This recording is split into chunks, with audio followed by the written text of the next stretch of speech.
Hello everyone, welcome back to my channel, The Carbon Chemistry. Now in the last class, we already spoke about alkanes introduction and preparation. Today we are going to check about physical properties of alkanes and chemical reactions. Now in the physical property of alkane, there are certain properties which are listed over here. Alkanes are non-polar molecules. What do we mean by they are non-polar molecules? Now in alkane, we have carbon and hydrogen. So the carbon-carbon bond or the carbon-hydrogen bond, they are covalent and there is a less electronegativity difference between them. Okay, like suppose if we take an example of HCl. H is highly positive, Cl is highly negative. Okay, so there is a lot of electronegativity difference. But if we take CH, the electronegativity difference is less. That's the reason alkanes are considered to be non-polar molecules. Now alkanes also have weak van der Waals force. As they have weak van der Waals force, C1 to C4 are gases, C5 to C17 are liquids and C18 onwards are solids. Alkanes are colorless and odorless. Now the boiling point of alkane increases with increase in molecular mass. Like if the mass is more, the boiling point is more. Why? Because the surface area is more. Like suppose if we talk about N-pentane, pentane has a bigger surface area. Like you have 1, 2, 3, 4, 5. Okay, it occupies a larger surface area. Therefore, what do we have in this case? Therefore, we have is the boiling point increases. But if we talk about its isomer, for instance, we talk about isopentane. So it has a branch. If it has a branch, the surface area is decreasing. As the surface area decreases, the boiling point also decreases. Okay, so what are the physical properties of alkane? The physical property of alkanes are non-polar molecules, C1 to C4 are gases, C5 to C17 are liquids and C18 onwards are solids. They are colorless and odorless. Boiling point increases with molecular mass and decreases with increase in branching because of the surface area. Now we are going to see about the chemical reactions of alkanes. Now we are going to talk about the chemical reactions of alkanes. The first chemical reaction of alkane is halogenation. Now, in the last class, again, I had explained you all something called as hydrogenation. Hydrogenation means adding hydrogen. Dehydrogenation means removal of hydrogen. Here there is halogenation, means adding halogen. Okay. Where are we going to add halogen? We are doing chemical reaction of alkane. So, on alkane, we are going to add halogen. In preparation, what was the case? In preparation, we took something else as our reactant, like we took alkene or we took sodium salt of carboxylic acid and prepared what? Prepared alkane. Now, when we are doing chemical reaction of alkane, means what? We are taking alkane and doing further reactions. Okay. So, suppose if we have methane. Now, if this methane is treated with halogen, okay, now all the halogens exist in the diatomic form. Suppose if we are treating this with chlorine, in the presence, the catalyst is very important, in the presence of UV light. Okay, what will happen? All alkanes undergo substitution reaction. Means H will be substituted by Cl. So the reaction will be, or the product will be CH3Cl plus HCl. So what is happening over here? H is getting substituted by chlorine. Similarly, you're going to take this methyl chloride, further going to treat with chlorine. Then what will happen? One more H will be lost. So you will get CH2Cl2. Again, we add to CH2Cl2, what will we get? We will get CHCl3. Again, when we add, we will get CCl4. So, what is halogenation? We are adding halogen to an alkane in the presence of UV light. There is substitution reaction. Substitution reaction means what? H is replaced by chlorine. Okay, if you have bromine, H will be replaced by bromine. Now I'll just show you how the reaction occurs. Okay, now the reaction occurs in 3 steps, which is called as initiation, propagation and termination. Okay, I'll not go in everything in detail. I will just explain you what is the exact concept of this. Okay, now we know that Cl-Cl bond. Okay, now the Cl-Cl bond is considered to be a weak bond as compared to Cc and Ch bond. Okay, so what happens is this Cl-Cl undergoes something called as homolytic cleavage. Okay, it undergoes homolytic cleavage. Homolytic cleavage means what? Homolytic cleavage means breaking of the bond in such a way that the same number of electrons go to both atoms.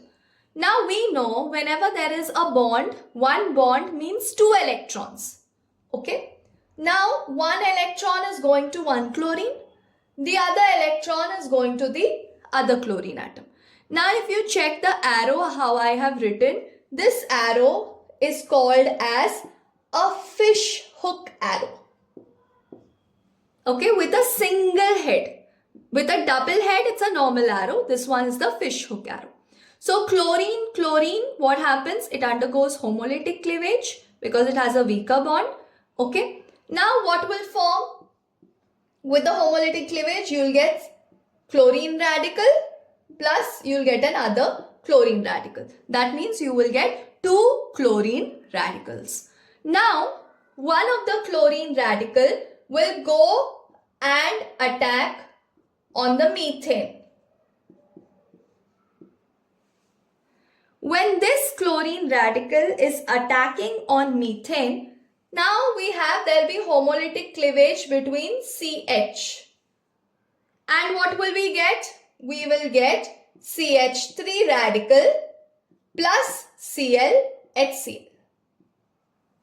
Then this CH3 radical is further treated with chlorine to get CH3Cl. Okay. So what happens in halogenation? In halogenation, we have an alkane. An alkane is treated with halogen in the presence of UV light or sunlight. Actually, what is the mechanism that is involved in it? We have chlorine, which undergoes homolytic cleavage. What is homolytic cleavage?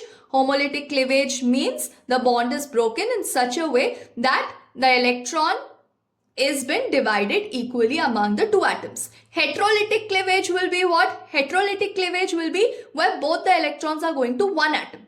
Okay. So chlorine has been broken down into chlorine radical plus chlorine radical.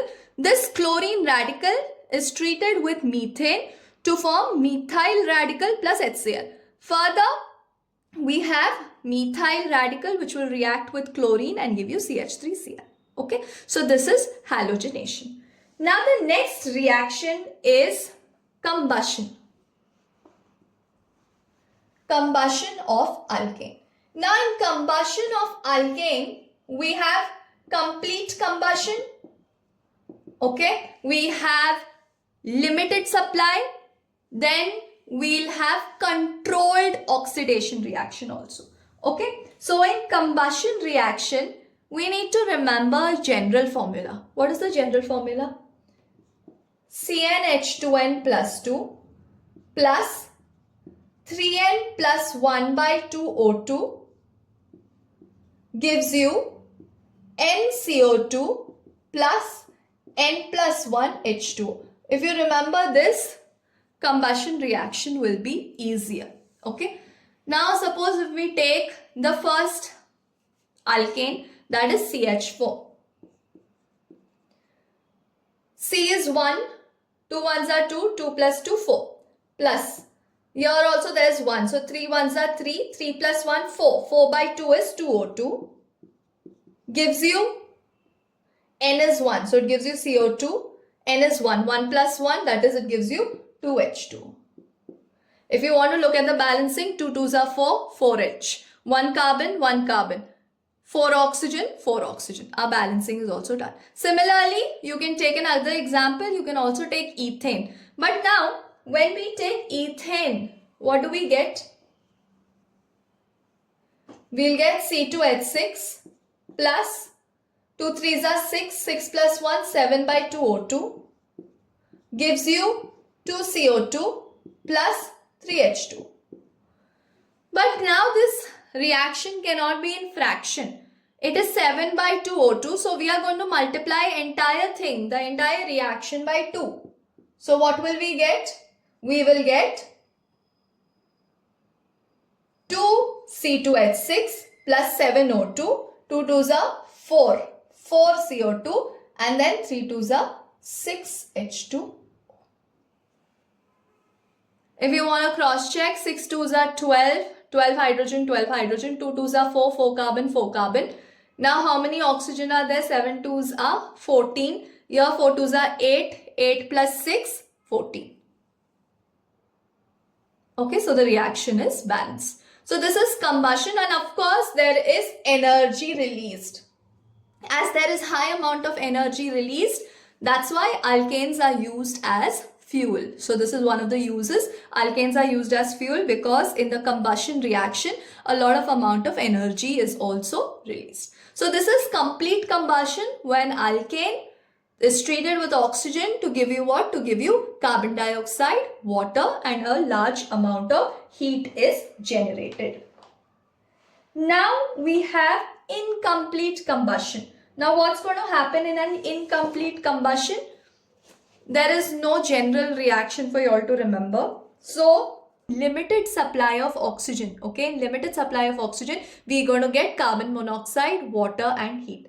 And if it is very limited, if it's limited, you're going to get carbon monoxide. And if it is very limited, we are going to get carbon and water molecule. Okay, so what are the three types of combustion? First, if it is in excess amount of air or oxygen, we get carbon dioxide and water. If it is in the limited supply of oxygen, we'll get carbon monoxide. And if it is very limited supply, we are going to get carbon. In the similar way, we have something called as catalytic oxidation. Now in catalytic oxidation, we have certain oxidizing agents like copper tube, molybdenum oxide, then we have potassium dichromate, which is a strong oxidizing agents. Now what happens is certain oxidizing agents are selective in nature. Selective in nature means they will just give you one product. Certain oxidizing agents are very strong, that is they will give you the end product. That means whenever we have alkane, okay, when we are treating alkane with a very strong oxidizing agent like potassium dichromate K2Cr2O7, we get alcohol followed by aldehyde and then we get acid. So this reaction is continuous. It will not stop anywhere till you get your end product, that is acid. Okay, so what we need to remember is K2Cr2O7 is a very strong oxidizing agent. As it is a very strong oxidizing agent, when we have alkane is treated with K2Cr2O7, you get alcohol. Again, further we get aldehyde and further we get acid. The reaction will stop only at the acid level because K2Cr2O7 is a very strong oxidizing agent. But suppose if I want to stop the reaction at alcohol, I don't want acid, I want to stop my reaction at alcohol. So I use a selective oxidizing agent, which is copper tube. Now if I don't want to stop my reaction at alcohol, I want to stop my reaction at aldehyde. So I use another selective oxidizing agent, which is molybdenum oxide. Okay, so depending upon which oxidizing agent you are using, you will get that product. So if I use copper tube with alkane on oxidation, I will get alcohol. If I use molybdenum oxide for oxidation of alkane, I'll get aldehyde. If I use a strong oxidizing agent, the reaction will continue till I get an acid. So this is catalytic oxidation reaction. Now the other chemical reaction is pyrolysis or dehydrogenation. Now pyrolysis means what? Pyrolysis means decomposition of an alkane, where alkane is decomposed into smaller fragments, okay, in the absence of air and at a high temperature. So what is pyrolysis? Pyrolysis means where an alkane is broken down into a smaller fragment at a higher temperature and in the absence of air. So if we check the first example, we have methane. Methane at a high temperature of 1500 degrees Celsius is broken down into what? It's been converted into your ethane plus hydrogen. Your ethane is converted into a smaller fragment, that is ethene plus hydrogen. So this reaction is also called as dehydrogenation. D stands for what? Removal. Removal of what? Removal of hydrogen. Removal of hydrogen from where? Removal of hydrogen from an alkane. To give what? To give an alkene or to give an alkyne is called as pyrolysis. So which all reactions have we learned in chemical reactions of alkane? We learned halogenation reaction. What is halogenation reaction? In halogenation reaction, we have an alkane. We treat it with a halogen. H is replaced with a halogen. Catalyst is important. It is UV light. Then we saw what? Combustion. When alkane undergoes combustion, complete combustion, it forms carbon dioxide. Incomplete combustion, it forms carbon monoxide. Very limited supply of oxygen, in that it will form carbon black. Then we have controlled oxidation. Controlled oxidation means what? K2Cr2O7 is a strong oxidizing agent. So alkane will give you what? Alkane will give you alcohol. Alcohol will give aldehyde. Aldehyde will give acid. Okay, so this is a continuous chain till you get an acid. But if I want to stop it at an alcohol level, I use the catalyst copper tube. If I want to stop it at aldehyde level, I use a catalyst which is molybdenum oxide. Then the last reaction is pyrolysis. Pyrolysis means what? We are doing the decomposition of an alkane into alkene or alkyne. Okay, it's also called as dehydrogenation. Now the last bit of this alkane family is the uses. What are the uses of alkane? Alkane is used as fuel because in combustion a large amount of energy is been emitted out. Now as large amount of energy has been emitted out, it's an exothermic reaction, therefore that energy has been converted or used as fuel. Then also alkanes are used in manufacture of certain chemicals, like chloroform can be prepared from alkane. We have chloroform which is used as an anesthetic. Then carbon black, carbon by incomplete oxidation can be prepared with alkane, and this carbon black is used in ink of printers. Then we have formaldehyde is one of the chemical that can be prepared by alkane, as well as ethanol and methanol. Now what is formaldehyde? Now formaldehyde is an aldehyde group. Okay, aldehyde group is what? Aldehyde group is C double bond O H. Right? Now we know that it is RC double bond OH. When R is equal to H, okay, when this R is H, it is called as formaldehyde. That's the common name. IUPAC name is what? One carbon atom. So it is called as methanol. Al for aldehyde. Okay. So form, whenever the word form comes, means R is equal to H. So it is formaldehyde, that is HC double bond OH. Common name is formaldehyde. IUPAC name is methanol. Okay. Same way for this. If you have HC double bond OH, this is an acid. Okay. IUPAC is what? One carbon atom. So it is methanoic acid.